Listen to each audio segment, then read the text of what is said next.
Muito boa tarde a todos que estão nesse evento. Esse evento que é um sucesso, mas ele não é um sucesso só pela presença do público qualificado que acompanha o evento. Ele é um sucesso porque a agenda de PPPs e concessões no Brasil vive um momento ímpar. Estávamos falando antes de começar aqui o nosso evento, e eu vou dar as aspas aqui ao Rafael Fortunato, nosso painelista, que essa agenda é um sucesso porque talvez a gente tenha alinhado as melhores pessoas para que a gente solucione os mais difíceis problemas na condução da agenda de infraestrutura do nosso país.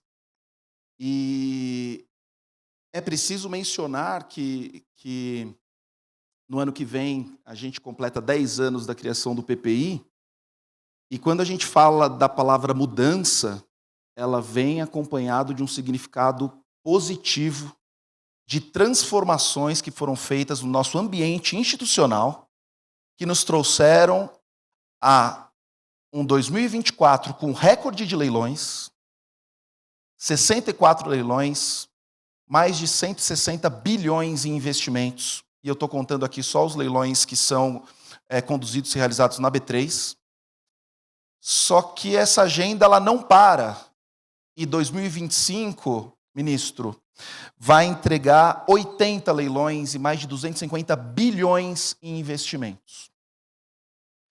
Isso é fruto de transformações que são conduzidas por diferentes atores, que têm por objetivo construir um ambiente institucional que dê conforto para que o segundo P do PPP e o terceiro P da PPP, que é o público e o privado, possam desempenhar o seu papel. E para que o primeiro P, que é a parceria, se dê da melhor forma possível de se realizar. Não é, como diz o pessoal do BID, o Marco Siqueira costuma falar isso, não é atender só o público, não é atender só o privado, não é atender só o usuário, é atender todos os stakeholders que tornam possível não só o projeto de hoje, mas o projeto de amanhã, que se alimenta do bom projeto conduzido hoje.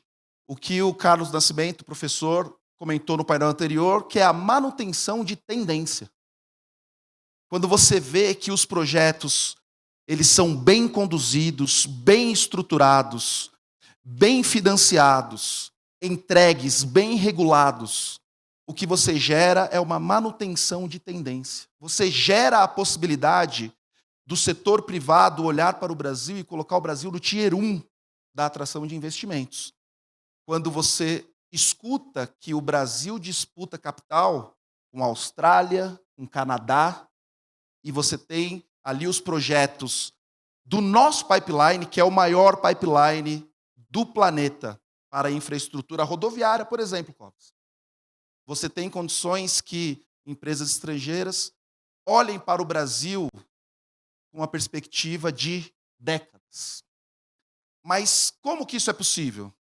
Por meio das mudanças que são necessárias de serem realizadas ao longo desse processo.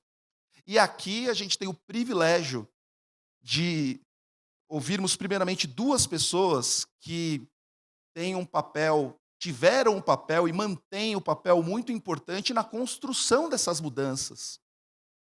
Perguntei para o ministro Anastasia, ministro, eu quero que o senhor fale da dificuldade que foi aprovar a lei de licitações. E ele vai comentar aqui um pouquinho do processo, enquanto senador da República.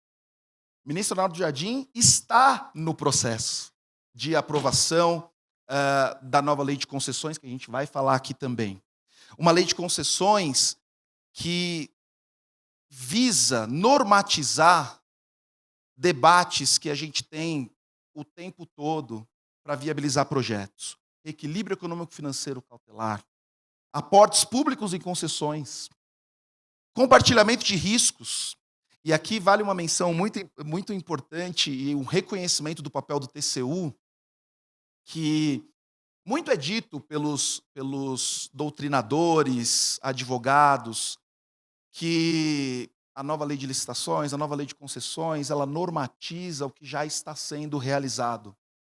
E isso é uma verdade. E que o que a gente está colocando aqui diante da sociedade é a diminuição do risco jurídico, aumentando a segurança jurídica, porque já é possível, pela discricionariedade do ente público, a realização e a tomada de decisões para, por exemplo, construir projetos com aporte. Mas e a segurança jurídica? E eu tenho um depoimento para fazer aqui que, antes da lei de licitações, muitas das práticas que a gente adotava para aumentar a atratividade dos projetos, para aumentar a governança dos projetos, para aumentar a transparência dos projetos, elas não estavam normatizadas na lei em vigor. Mas ela era referendada pelo Tribunal de Contas e ela virou um paradigma para aqueles que conseguiam empregar, ministro, as mesmas condições de governança, transparência, melhores práticas, em detrimento da letra da lei, que já não era eficaz para entregar aquilo que a sociedade buscava. E a gente hoje segue para esse novo momento em que a nova lei de concessões normatiza essas iniciativas. A gente fala sobre esses pontos, e eu quero começar com a fala do ministro Anastasia, com 2 pontos importantes que eu acho que passa pela rotina ali do Tribunal de Contas, que é a avaliação do Tribunal de Contas com relação ao compartilhamento de risco em concessões, ministro, e a possibilidade de aportes públicos. Acho que o secretário Marcos quer ouvir essa resposta. Existem projetos que estão endereçados e que só serão viabilizados com aportes públicos. A gente precisa caminhar, dar mais um passo para a execução desses projetos. Quais os riscos que precisam ser ali mais bem observados dentro dessa nova configuração?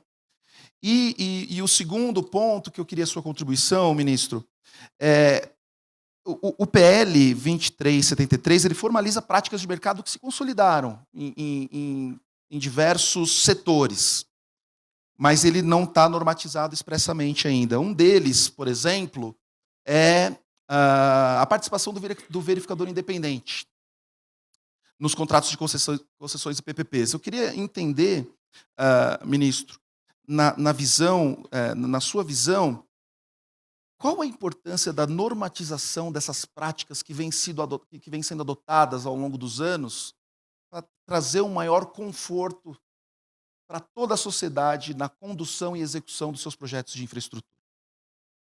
Bem, boa noite. Boa noite ou boa tarde. Boa tarde ainda, senhoras e senhores. Meus cumprimentos a todos. Saudação, meu caro Guilherme, pela condução aqui desse painel. Eu quero cumprimentar o secretário Marcos pela iniciativa da PPI, que, de fato, realiza esse evento tão relevante. Meus parabéns, na pessoa de Vossa Excelência, a condução feita pelo Governo Federal.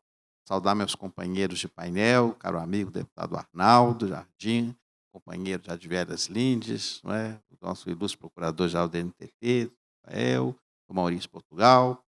Saudá-lo a todos. E a minha primeira observação, Guilherme, seria injusto se não fizesse aqui uma referência mais densa ao deputado Arnaldo Jardim.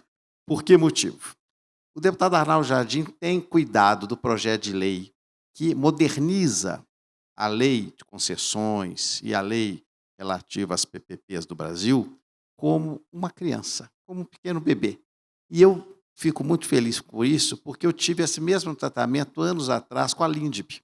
Se o autor, o relator, aqueles que se dedicam ao tema, não tem um carinho especial e vão atrás, porque o deputado Arnaldo tem muitos mais mandatos parlamentares, eu só tive um no Senado, mas ele sabe, e eu aprendi isso no exercício parlamentar no Senado, que aprovar uma lei é muito difícil, especialmente leis densas, com conteúdo, complexas, especialmente não ser iniciativa dos governos.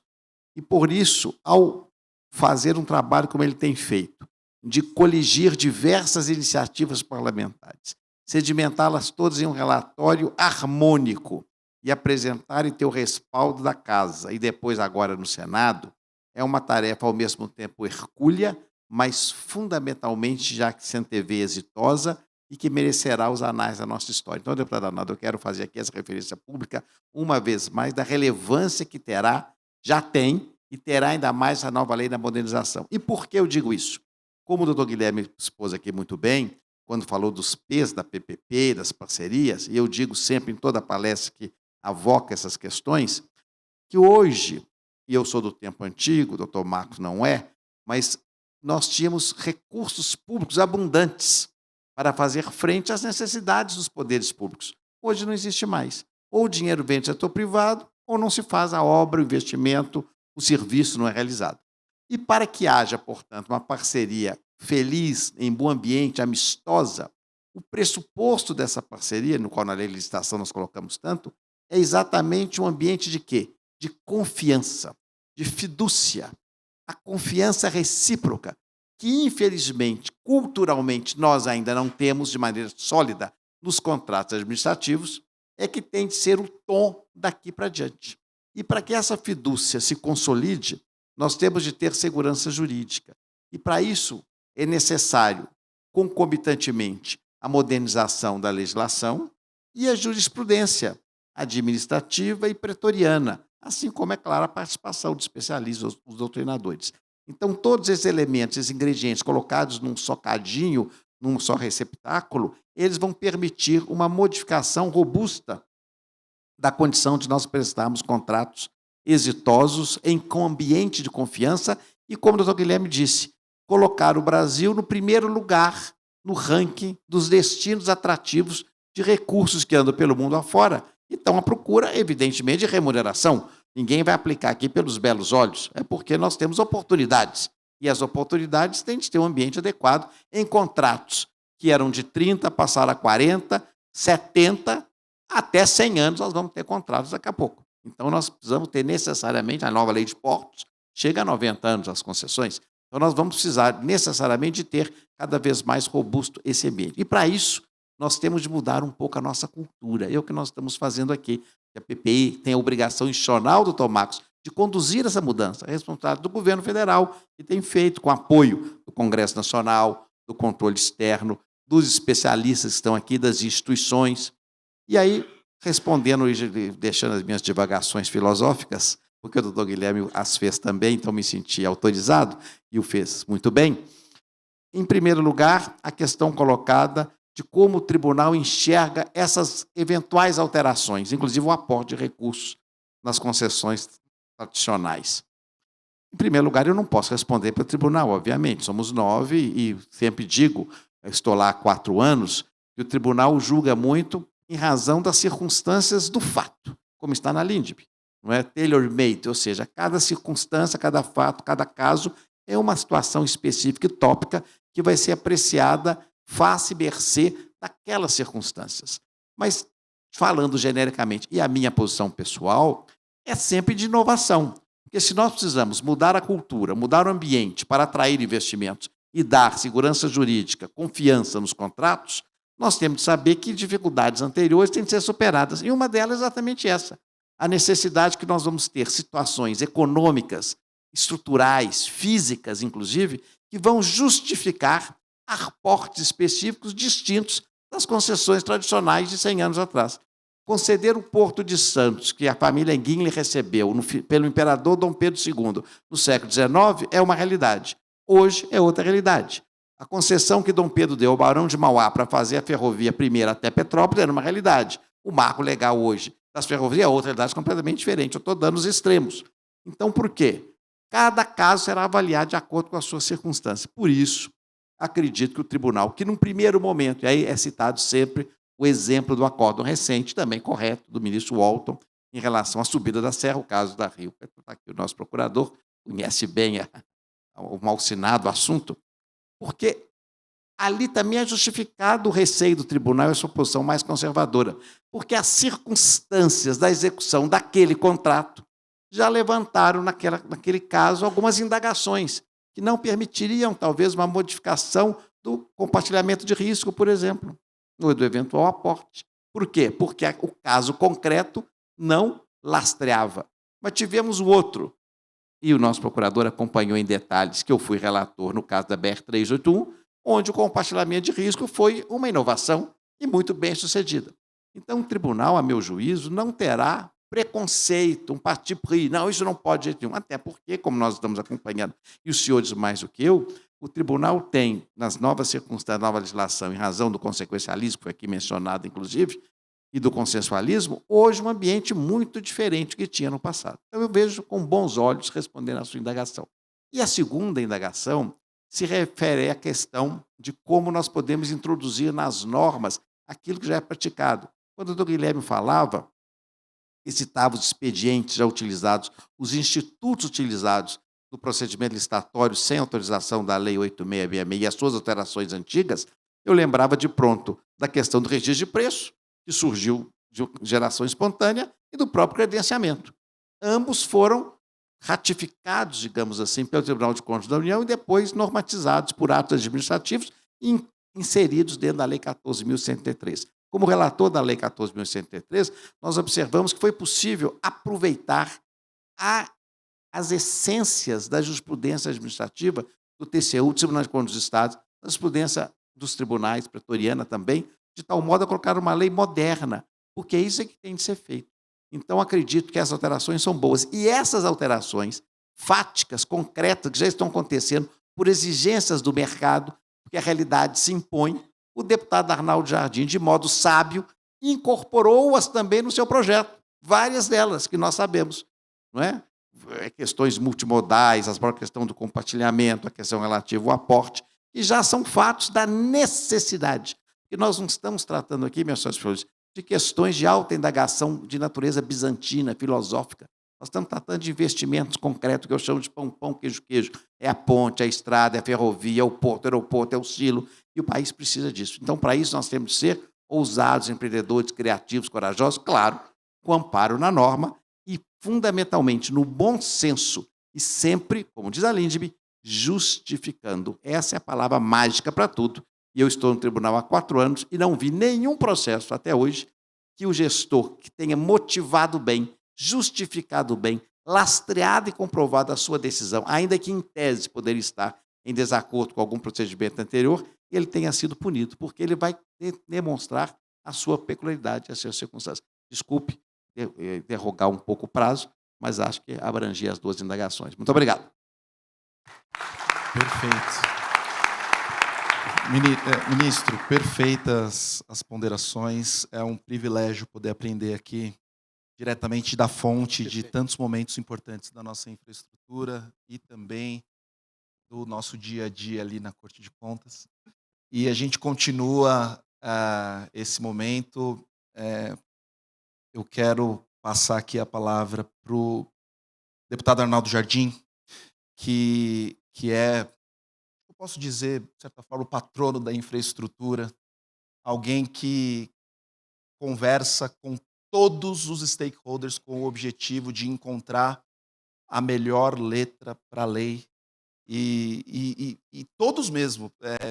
Eu não sei se o deputado vai lembrar, mas a gente fez uma reunião na B3, porque ele queria ouvir as ponderações da B3 enquanto mais um ente dessa grande engrenagem, e isso mostra o valor da atuação do deputado. Deputado, duas considerações, né? Eu queria que o senhor falasse um pouco sobre os desafios da construção de consenso para a aprovação do PL 2373, talvez trazendo também aí alguns desafios que possam ter sido enfrentados na Câmara. E o senhor é presidente da Comissão Especial de Transição Energética e Produção de Hidrogênio Verde na Câmara. E eu queria saber se as mudanças do marco legal de concessões e PPPs podem contribuir para viabilizar projetos de infraestrutura que considerem os desafios da transição para uma matriz mais limpa e sustentável aqui para o nosso país. Muito obrigado, Guilherme. Uma alegria imensa estar com vocês aqui. Me permito, antes de fazer até os cumprimentos mais formais, fazer uma viagem ao tempo. Nós estivemos juntos há 1 ano atrás, aqui nesse mesmo auditório. Muitos de nós, talvez a grande maioria de nós. Naquele momento foi, para mim, muito importante. Eu participei dos debates. Hoje eu fiz questão de chegar mais cedo também, atender e assistir o debate anterior. Vocês vão se desdobrar depois em comissões aqui. Aqui há uma cultura sendo consolidada. Uma cultura que passa pela esfera administrativa, que se desenvolve no aspecto conceitual, como bem disse o ministro Anastasia, que tem o seu desdobramento na formalização dos marcos regulatórios e que encontra no cotidiano administrativo toda uma dificuldade de implementação, mas, por outro lado, um caldo de cultura extraordinário de aperfeiçoamento e aprendizado. É assim, sucessivamente, né? Eu muitas vezes me pergunto o que é a tarefa do legislador, e digo também isso, me permito, antes de entrar aqui direto à sua resposta, Guilherme, porque se o legislador ele é um fotógrafo da realidade, ele acaba inevitavelmente sendo um conservador. Ele retrata a situação atual. Se ele simplesmente deseja que o instituto legal possa ser um reflexo do seu sonho, ele acaba gerando uma utopia, que muitas vezes tem dificuldade. Eu não sou de Minas Gerais, da sabedoria de onde veio o nosso querido ministro Anastasia, mas lá no nosso interior de São Paulo, né, Murilo? Nós sabemos que isso nós chamamos ponto da goiabada. Você não pode tirar muito antes do tacho, porque ela está muito mole, e você não pode demorar muito, senão ela fica puxenta demais, e aí você não consegue. Então, é o equilíbrio.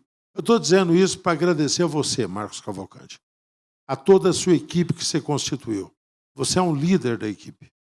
As pessoas o têm como referência e você conseguiu que a PPI se tornasse também uma referência para a administração pública no que diz respeito a elaborar o conceito de PPPs e concessões. Então, esse momento é muito significativo. O privilégio estar ao lado do ministro Anastasia, ao lado do Rafael, do Murilo Portugal Gouveia, que aqui está, de todos vocês, muitos amigos aqui estão.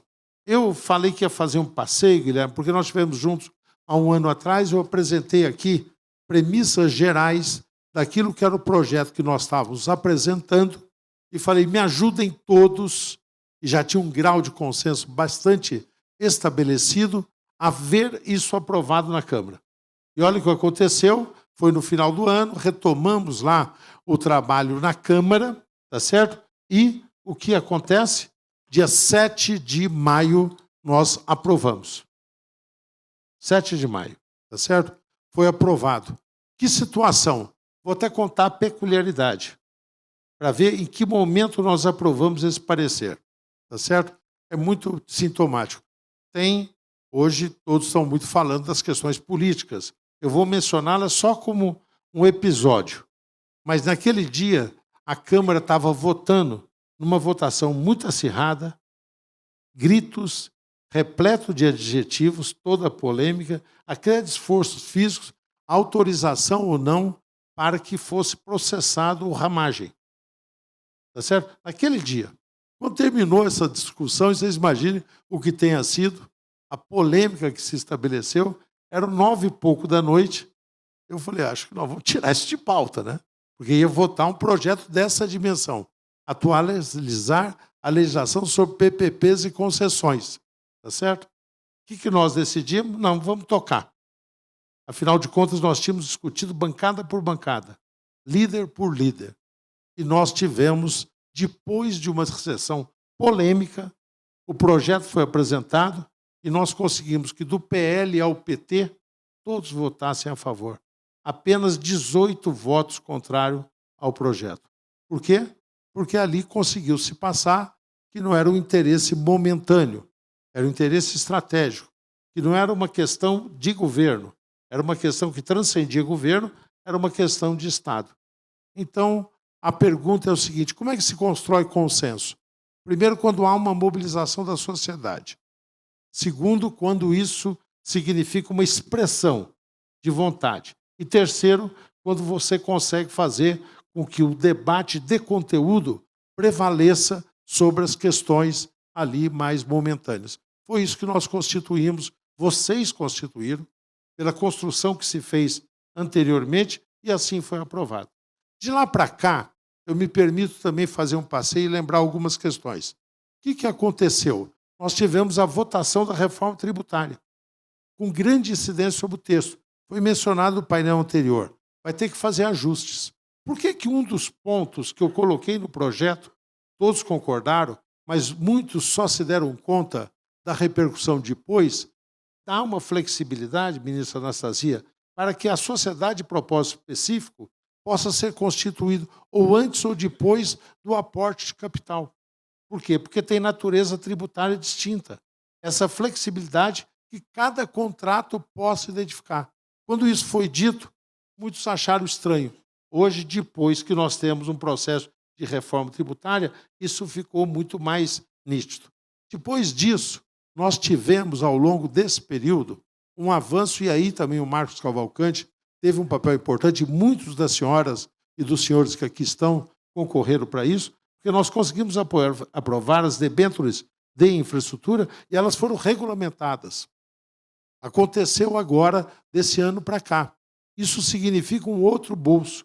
As debêntures incentivadas, que já respondem pelo grande investimento hoje no setor de infraestrutura, vão ser complementadas e eu acho que nós vamos dar um salto de qualidade com as debêntures de infraestrutura. O aporte, a aquisição das debêntures incentivadas é por investidor individual, que pode se somar num fundo. Mas aquele que será o adquirente das debêntures de infraestrutura poderão ser fundos previdenciários de outro porte, fundos institucionais, dando uma outra bolso à questão. Mais do que isso, criamos a possibilidade de, semelhante a outros títulos do mercado de capitais, que você expressa isso aqui, Guilherme, nós possamos lançar títulos espelhos. Isso no momento índice Selic a 15 significa uma veia para trazer recursos a um custo de capital muito diferenciado. Então, isso aconteceu nesse período. Uma outra coisa que eu acho que deva estar na nossa mente, eu falei da questão tributária e eu falei dessa questão de financiamento para moldar aí a conjuntura em que o debate acontece das PPPs e concessões, somar mais um. Poderia mencionar outros aspectos. Agências reguladoras. Nós tivemos ataques às agências reguladoras durante esse ano. Especulativos. Ataques que podem arriscar a sua eficiência com a questão de cortes e de recursos, a necessidade de manter o financiamento e manter o seu instrumento de autonomia para que não seja objeto de captura nem tecnológica pelas empresas, nem do ponto de vista político, de ter uma visão de ocupação dessas agências como se fossem órgãos de governo, mas ter uma visão estratégica. Acho que isso é importante, porque se nós todos sabemos que persistiu nesse ano o quadro de dificuldade fiscal, que é nas PPPs e concessões, que nós teremos realmente investimentos de fôlego na parte de infraestrutura, preservar a agência tem tudo a ver com isso. Você me perguntou da transição energética da COP30. Eu estou chegando de lá. Agora mesmo eu conversava com eu não vou me lembrar do nome dela, uma dirigente da NTT, que discutia comigo sobre a questão do seguro. Seguro climático. Foi um dos debates feitos com mais atenção lá. E todos nós conhecemos o embaixador José Carlos Fonseca, sucedeu Paulo Artung no IBA, para mencionar um caso muito concreto que dialoga com o que disse agora o ministro Anastasia, porque nós aprovamos o ano passado também o novo marco do crédito de carbono. E o setor de concessões florestais, onde temos uma lei específica e que está indo bem o setor, são as concessões interessantes. Sabe o que se exige, ministro Anastasia? Que as concessões tenham 100 anos. A certificação de carbono internacional, quando se trata de concessão florestal, não certifica crédito de carbono que não tenha esse horizonte. Então, há uma demanda do setor para que se possa discutir um prazo que até aí chegue e contemple, por uma questão de necessidade. Olha, eu falei de várias coisas, excedi no tempo, e não falei do projeto, porque o projeto é de conhecimento de todos. Foi procedido. O que o projeto faz? Consolida a experiência. Nós estamos falando de dispute boards, de consolidados. Nós estamos falando de, como você mencionou, reajuste cautelar, reequilíbrio cautelar de contrato. Nós estamos falando em novas regras para o julgamento poder ser feito de concessões. Estamos falando de incorporar definitivamente a multimodalidade. Estamos falando de compartilhamento de risco que se faz pontualmente, mas que adquirirá consistência quando esteja no texto legal assim. Estamos falando da incorporação do verificador independente. Agora mesmo, aí no café, nós falamos sobre isso. Estamos falando de contas vinculadas, segregadas especificamente, para poder manter o fluxo de recursos. Estamos falando de regras de transição acionária de uma forma flexível para que o comando ali econômico possa se fazer de uma forma mais flexível. Enfim, uma legislação que eu espero que esse evento nosso e toda a mobilização possa sensibilizar o Senado a acelerar o procedimento. Ganha o Brasil, é muito importante para o nosso futuro. Muito obrigado. Muito obrigado, deputado. Infelizmente, o ministro Anastasia e o deputado Arnaldo Jardim, eles vão precisar se ausentar aqui do nosso painel. A gente estourou um pouco no horário e agora a gente vai continuar aqui com o meu amigo Maurício e com o Rafael Fortunato. Eu espero que a gente consiga manter a audiência. Tenho certeza que teremos falas tão boas quanto a dos nossos painelistas. Muito obrigado, ministro. Eu quero passar a palavra para o Rafael para falar um pouco sobre... Senta aqui, Maurício, senta aqui do meu lado. Queria passar a palavra para o Rafael. As transformações do PL, eles impactam a NTT de ponta a ponta, né? A gente ouviu aqui, são temas que guardam uma relação forte com os projetos que são estruturados, conduzidos pela NTT, impactam a gestão. E aí eu queria saber de você, Rafael, quais os principais pontos do PL que você entende que vai impactar o dia a dia da agência? E uma outra coisa que a gente percebe que o PL vai trazer é a NTT, ela possui um arcabouço regulatório relevante, infralegal, que é um dos maiores desenvolvimentos para o setor de transportes terrestres. Ele tem um impacto muito grande no dia a dia do setor. Vocês já mapearam os impactos que o PL vai trazer nessa agenda infralegal conduzida por vocês ali na NTT? Boa tarde, Guilherme. Eu vou cumprimentar a mesa aqui em nome do Maurício Portugal, professor Maurício. E muito me honra, Maurício, estar aqui ao seu lado. Uma difícil missão, Guilherme, passar a palavra para mim depois do deputado Arnaldo e depois do ministro Anastasia.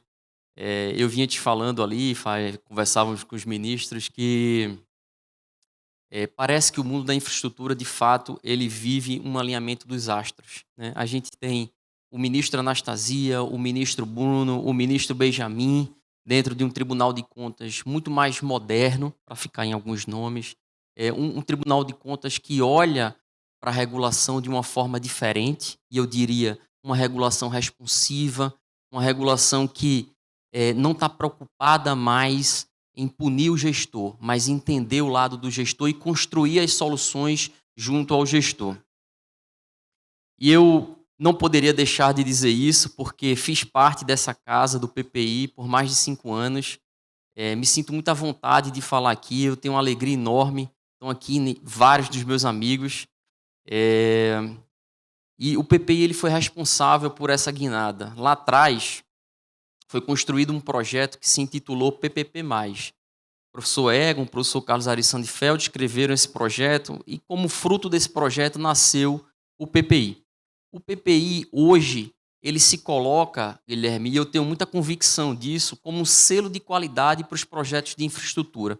Saber que o projeto passou no PPI é saber que esse projeto ele tem confiança, que ele tem fidúcia, e o investidor ele pode muito tranquilamente olhar para aquele projeto e ter a segurança de que ele vai aportar recursos num projeto que é de Estado, num projeto que é de governo, que olha, de fato, para a infraestrutura e encara essa infraestrutura como uma forma, um contrato de concessão, uma forma contundente de implementação de política pública. Então, primeiro, manifesto aqui minha felicidade de voltar aqui ao PPI mais uma vez. Eu já fui, voltei, e voltar aqui a esse palco e falar um pouco para vocês, meus amigos, para mim é uma enorme alegria. E eu não poderia continuar falando desse alinhamento de astros, porque a gente tem uma doutrina que já se especializou bastante, já escreveu sobre grandes temas, uma agência reguladora que hoje, posso falar pela NTT, pode se orgulhar de ter uma das melhores regulações do mundo. Hoje, a gente não precisa mais estar olhando para o que o Chile está fazendo, para o que a Colômbia está fazendo. Hoje, a NTT já está fazendo. E aí, Guilherme, voltando à tua pergunta, eu posso também falar com tranquilidade que muito do que o projeto, e eu diria evolucionário, do deputado Arnaldo traz, já foi incorporado nas práticas da NTT. A NTT ela teve a felicidade de caminhar nesses últimos 5 anos na construção do que a gente chama de RCRs, que são os regulamentos de concessões rodoviárias. E esses regulamentos de concessões rodoviárias já trazem o melhor. O professor Maurício Portugal está aqui, pode nos afirmar isso também, de regulação. Eu acho que os RCRs eles já partiram para uma regulação responsiva, moderna, já alinharam incentivos. Inclusive, professor Maurício, a gente sequer tratou de matriz de risco dentro do SR, porque a gente entende que a matriz de risco, de fato, ela é tailor-made. Como o ministro Anastasia muito bem colocou aqui, para um determinado trecho de rodovia, talvez faça sentido o compartilhamento de risco geológico. Para um outro, não. Talvez para um trecho faça sentido o compartilhamento de demanda, para um outro, não. Talvez tenhamos que evoluir com o risco de financiamento, se ele deve ou não ser compartilhado. Mas, enfim, a agência já evoluiu muito com a matriz de risco e o P3C, ano passado, o Felipe aqui também bem colocou, nos premiou como a melhor matriz de risco, um prêmio de melhor matriz de risco de agências reguladoras. Então, eu acho que a nossa regulação tem muito a se orgulhar. Falando um pouco sobre o projeto do deputado Arnaldo, eu trouxe aqui, porque eu sou daqueles alunos CDF, alguns pontos que eu gostaria de falar, e entre eles eu acho que foi fundamental a aproximação que o deputado Arnaldo promoveu no seu trabalho. Isso já era algo que vinha ecoando pela doutrina. O professor Maurício Portugal já escreveu sobre isso, o professor Egon Bockmann já escreveu sobre isso, o professor Floriano Azevedo Marques também escreveu sobre isso, que é essa aproximação entre os regimes de concessão e de PPP, como se a gente estivesse lidando, na verdade, como um microsistema de concessões. E nesse ponto, o deputado traz uma alteração no dispositivo que traz segurança jurídica de fato para o que a agência vem fazendo. O secretário Marcos levantou essa bola e eu tenho que rebater, que é o projeto da F-118. Lá, nós utilizamos a figura da concessão com aporte. É ótimo que ela venha no projeto de lei, mas isso mostra como a agência reguladora, alinhada a um tribunal que enxerga a regulação de uma forma diferente e moderna, ela tem a possibilidade de inovar. Inovar sem que a gente tenha esse lastro dogmático, mas que a gente está ancorado no que há de melhor na doutrina. E aí, professor Maurício, eu acho que eu vou também levantar essa bola para você, mas eu tenho que falar sobre isso. Santo de casa não faz milagre. A gente tinha feito um parecer aqui no PPI para defender essa possibilidade. Lá atrás, quando fizemos a estruturação do metrô de BH, fizemos uma concessão com aporte, tínhamos um parecer sobre isso, o projeto passou no tribunal, mas ter a doutrina do professor Maurício Portugal, que escreveu um artigo junto ao atual presidente do Banco Central, o Galípolo, nos fortalece a forma e dá segurança no nosso caminhar. Por óbvio, o projeto do deputado Arnaldo Jardim trará ainda mais segurança jurídica e talvez a gente, que se tem esse tipo de discussão no governo federal, não mais tenhamos nos subnacionais. Isso é importante. Então, esse é o primeiro ponto do projeto do deputado Arnaldo, que eu gostaria de ressaltar. E falando ainda sobre a F-118, lá a gente também traz mais outras 2 inovações. Então, para além de ser uma concessão com aporte, nós temos ali a figura das contas vinculadas, que o deputado faz questão de dogmatizar isso no novo PL, mas que já vem sendo utilizado pela NTT com maestria. E a gente traz para dentro desse PL, tem um TC, inclusive, que será julgado, esperamos, favorável pelo ministro Benjamin Zimler, a respeito do tema. E, para além desses 2 instrumentos, ainda tem um terceiro, Guilherme, para você ver como a agência ela é arrojada. O terceiro é a possibilidade de que a gente tenha investimento cruzado, ou seja, o dinheiro, os recursos financeiros vindos de investimento cruzado que farão de aporte para esse projeto concessionário. Portanto, nós temos 3 inovações no mesmo projeto e as 3 inovações, eu posso dizer com muita tranquilidade, já foram muito bem endereçadas pelo deputado Arnaldo Jardim no seu projeto de lei. Para além disso, ele citou aqui as concessões multimodais, que eu acho que faz total sentido. E aqui eu tenho que ressaltar esse trabalho democrático do deputado Arnaldo Jardim, que com muita sabedoria ele escutou não só o mercado, mas escutou muito o poder público. Está aqui o Cleiton, está aqui o Alexandre, que conversaram bastante com o deputado Arnaldo Jardim. Ele disponibilizou a equipe dele, e eu aqui parabenizo, não sei se está presente, a sua assessora, Débora Mafia, que conduziu muito bem esse trabalho. Deu oportunidade não só de nos escutar como poder público, como também a oportunidade de nós trazermos professores para sindicar o projeto. Então, trouxe o professor Carlos Ari, a Vera Monteiro. Eu soube que o professor Maurício compareceu ao Congresso e também fez as suas contribuições ao projeto. Então, assim, foi um projeto que, de fato, ninguém aqui pode reclamar que não foi ouvido. O deputado, ele, de fato, abandonou inicialmente uma lógica, professor Maurício, de um projeto revolucionário e partiu para um projeto evolucionário, incorporando, Guilherme, as melhores práticas que nós temos nas agências reguladoras.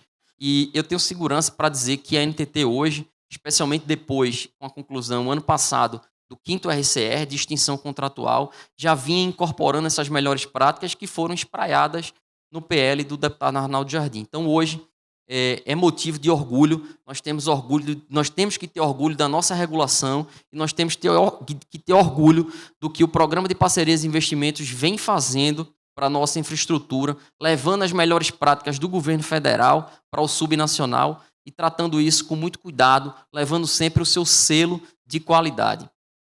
Eu acho que eu me estendi um pouquinho aqui também, passar para o professor Maurício Portugal. Obrigado, Rafael. A gente vai passar a palavra para o Maurício Portugal, uma das principais referências do Brasil em matéria de estruturação, regulação e equilíbrio econômico-financeiro. O Maurício, ele é, assim como eu, um privilegiado que acompanha a agenda de infraestrutura. O meu privilégio é porque eu estou ali na B3 tocando os leilões. O do Maurício é porque ele está desde o começo dessa agenda. É o tempo que permite que ele tenha uma visão muito profunda das evoluções, das necessidades, dos porquês das evoluções. Maurício, o projeto prevê a possibilidade de receitas alternativas, acessórias, não mais limitadas à modicidade tarifária. Elas podem ser livremente utilizadas pela concessionária. Na sua visão, como que essa mudança transforma a modelagem de projetos? Ainda mais quando a gente pensa em setores como saneamento, mobilidade urbana. Eu acho que essa é a primeira pergunta, mas eu já queria fazer uso dessa sua experiência de algumas décadas aqui, vivendo esse setor, olhando retroativamente, Maurício, para alguns dos casos mais emblemáticos de desequilíbrio contratual que o Brasil enfrentou nas últimas décadas. Como que você vê o reequilíbrio cautelar que está sendo trazido no PL?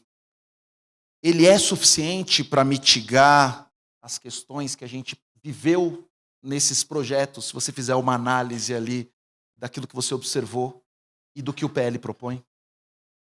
Em primeiro lugar, É um enorme prazer estar aqui com o Guilherme, que é um amigo, com o Rafael, que é um amigo também de anos. Queria agradecer à Secretaria do PPI pelo convite, pela oportunidade de participar desse evento tão bonito. E antes de responder as perguntas, eu tenho que fazer algumas considerações. A primeira delas, muito na linha do que várias pessoas já falaram. Você, Guilherme, o outro Guilherme da PPP. A gente está num momento muito especial do setor de infraestrutura. Eu acompanho o setor de infraestrutura há quase 30 anos. A gente nunca teve tanta contratação de tantos investimentos por ano. O Guilherme soltou um número para o ano que vem, até o final do ano que vem, 250 bilhões de reais serão contratados até lá. E hoje em dia, quando a gente fala isso, a gente olha o pipeline, a gente sabe que ele vai ser cumprido. Antigamente, a gente não confiava no pipeline. Né? O Gui deu um número de 160 ou 180 bilhões do ano passado. 250 esse ano. No ano passado, se você bota os 85 milhões da Sabesp, a gente já chega a mais de 200. Já chega a mais de 200. É porque o Gui contou só os leilões que ele fez. O leilão da Sabesp, que era o leilão de venda de ações, não foi com ele, mas foi na B3. O ano passado, a gente já chegou a mais de 200 bilhões de investimentos contratados por meio de concessão e PPP. A importância disso é assim tão grande, né? Eu não sei se as pessoas percebem, mas eu preciso falar porque a gente tem que celebrar isso. É muito importante celebrar isso. Se a gente continuar contratando desse modo, tá? E a gente parece que continuando. O ano passado foi muito, esse ano será mais ainda. Se a gente continuar assim, em 2 a 3 anos, a gente inverte a curva. A gente vinha depreciando a nossa infraestrutura. Antes de 2023, até 2023, a nossa infraestrutura estava perdendo estoque e qualidade. A gente fez a curva em contratações, ainda não fez a curva em investimento. Porque quando você contrata, o investimento vai se realizar, começa quase 2 anos depois que você contrata, e aí tem um ciclo de geralmente 5 a 7 anos de investimento.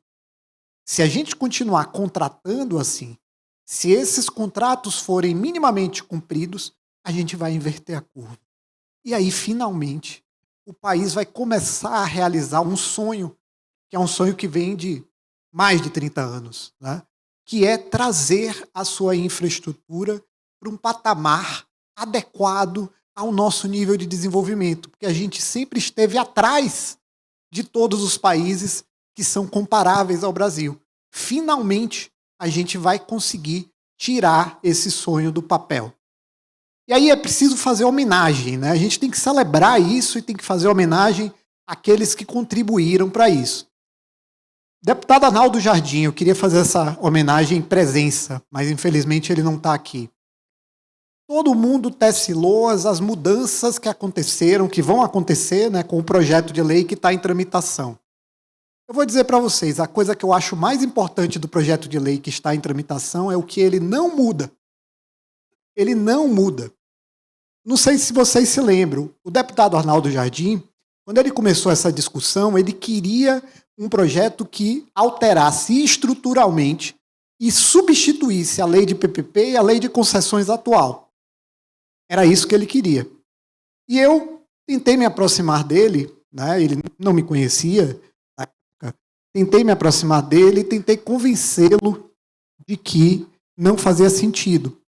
Não fazia sentido porque eu também não sei o quanto isso é claro para as pessoas, mas as leis, sobretudo as leis velhas, elas funcionam como uma espécie de índice. Índice de uma teia de decisões que essa teia de decisões que se organiza em torno da lei, essa sim é o que traz segurança jurídica. Daí porque, no setor de infraestrutura, lei boa é lei velha. É lei que a gente sabe como é aplicada. É lei que a gente entende, né, consegue, o André Salcedo falou de previsibilidade. É uma lei que dá previsibilidade porque você já sabe como foi interpretada, como foi aplicada diversas vezes. A homenagem que eu presto ao deputado Arnaldo Jardim é porque ele mudou de posição.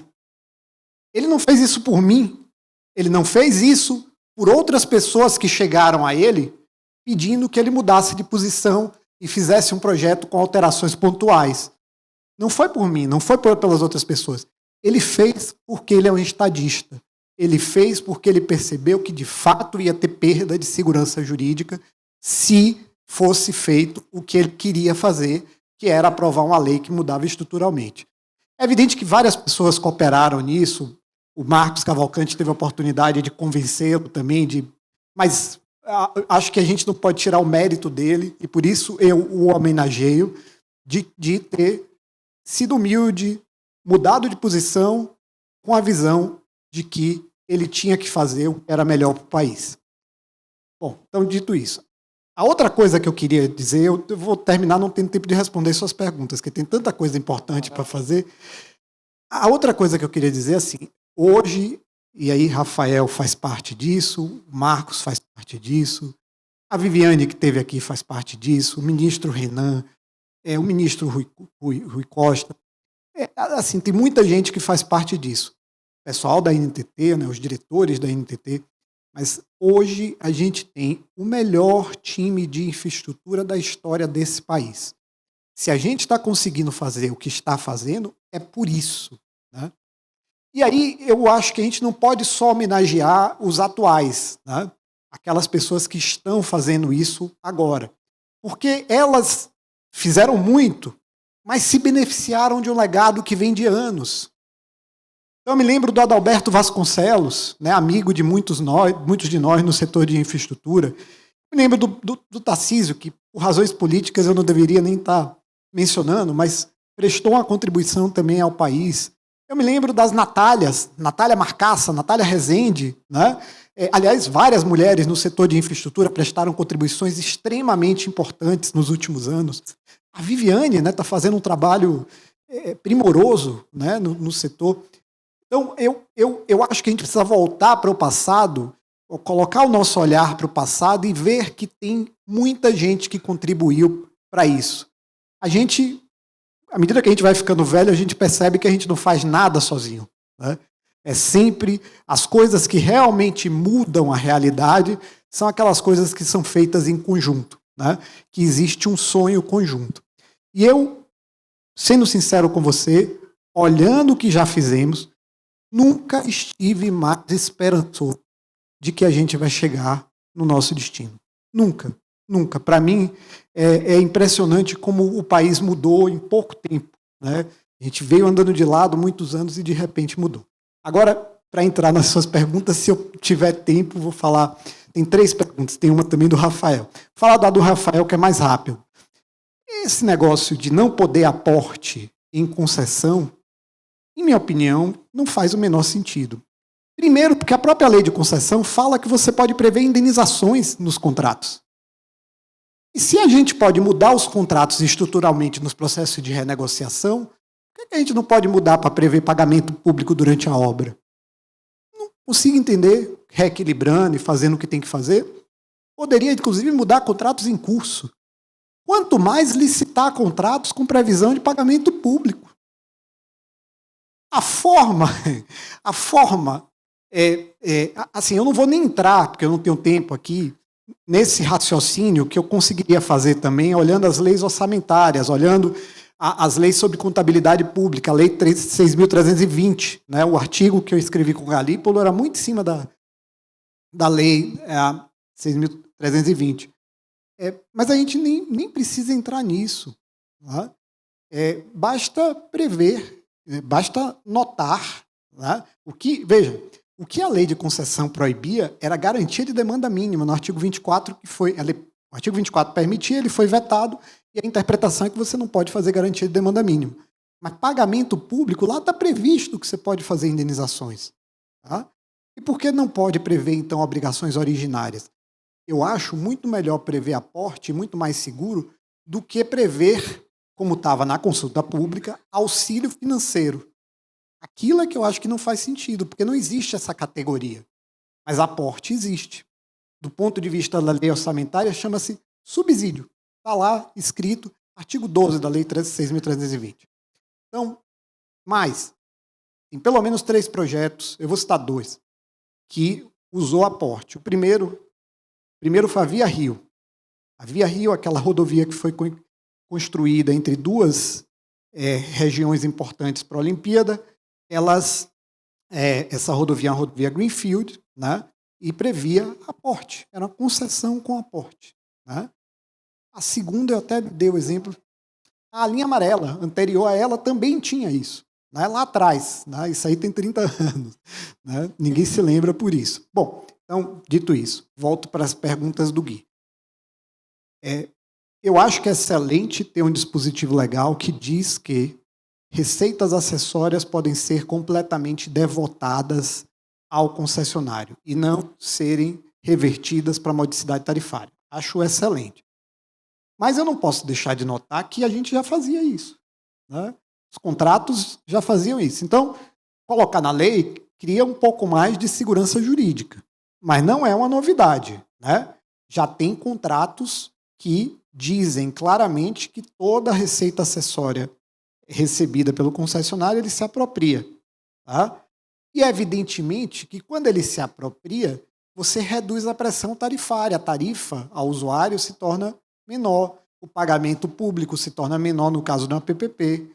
Portanto, é muito bom que ele possa se apropriar. Aliás, até para falar, nos contratos de aeroportos, Rony Glasman estava por aqui, os contratos, que entende muito do setor, os contratos de aeroportos, as receitas acessórias são todas para o concessionário. Contratos federais. Né?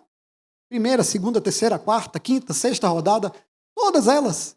Né? Então, não é uma novidade, mas é bom que a gente tenha isso na lei, porque aí isso vai criar mais um instrumento de indexação desse conjunto de decisões que já foram tomadas sobre esse tema. Né?